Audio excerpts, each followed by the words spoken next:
কোনো টাকা লাগবে না, ফ্রিতে হলেও বিসিবিতে কাজ চাচ্ছেন মোহাম্মদ রফিক। অনলাইন পত্রিকা ঢাকা পোস্টকে দেওয়া সাক্ষাৎকারে তিনি আরও জানিয়েছেন, এসি রুমে বসে আরাম করার ইচ্ছে নেই তার। তিনি কাজ করতে চান, রোদে পুড়তে চান। তিনি চান বাংলাদেশের ক্রিকেটকে বাঁচাতে।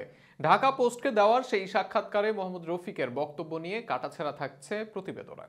মোহাম্মদ রফিক বাংলাদেশের প্রথম স্বীকৃত অলরাউন্ডার তাকেই বলা যায়। বল হাতে যেমন ছিলেন দুর্দান্ত স্পিনার, তেমনি ব্যাট হাতেও ছিলেন দলের অন্যতম ভরসার নাম।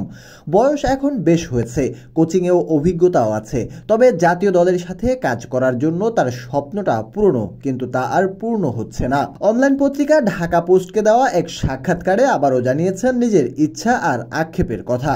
বিসিবি থেকে অনেক সময় তাকে কাজের জন্য ডাকা হয় বলে বিসিবি বলেছে ঠিকই, কিন্তু সত্যিকার ঘটনাটা ভিন্ন বলে জানান মোহাম্মদ রফিক।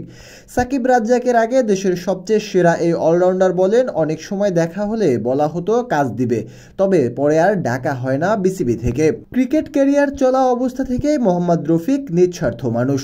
সরকার থেকে পাওয়া জমি কিংবা অর্থ পর্যন্ত তিনি বিলিয়ে দিয়েছেন তার এলাকার মানুষের জন্য। এবং কি তাকে পুরস্কার দেওয়ার প্রসঙ্গ আসলেও তখন স্বার্থ ভুলে নিজে চেয়েছেন জনগণের দিকে।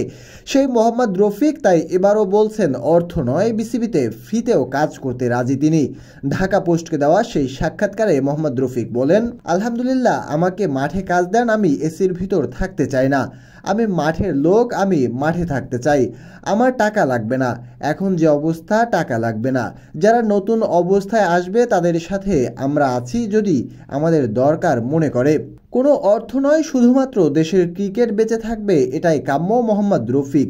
ওই সাক্ষাৎকারে তিনি বলেন, ইনশাল্লাহ 1990 সালে যখন বোর্ডের কিছু ছিল না তখনও বোর্ডের সাথে ছিলাম। এখন যা খারাপ অবস্থা, আমি রফিক আছি। খালেদ মাসুদ পাইলট আসবে, ফাহিম ভাই আসবে, এরকম কোচ বা যারা আছে, ইমরান ভাই আসবে। আমাদের টাকা দরকার নেই, আমরা দেশের ক্রিকেটের সাথে আছি। আমরা চাই দেশের ক্রিকেটটা বেঁচে থাকুক। মোহাম্মদ রফিক যে শুধুমাত্র এখনই বিসিবির বিপক্ষে কথা বলছে বা বিসিবিতে কাজ চাচ্ছেন, ব্যাপারটা এমন না। প্রায় 2 বছর আগে সময় টিভিকে দেওয়া সাক্ষাৎকারে তিনি তখন বিসিবিকেও আর্মি দিয়ে চালানোর অনুরোধ করেন। অর্থাৎ বিসিবির বর্তমান পরিচালনা যে তার পছন্দ নয়, তা অনেকটাই স্পষ্ট।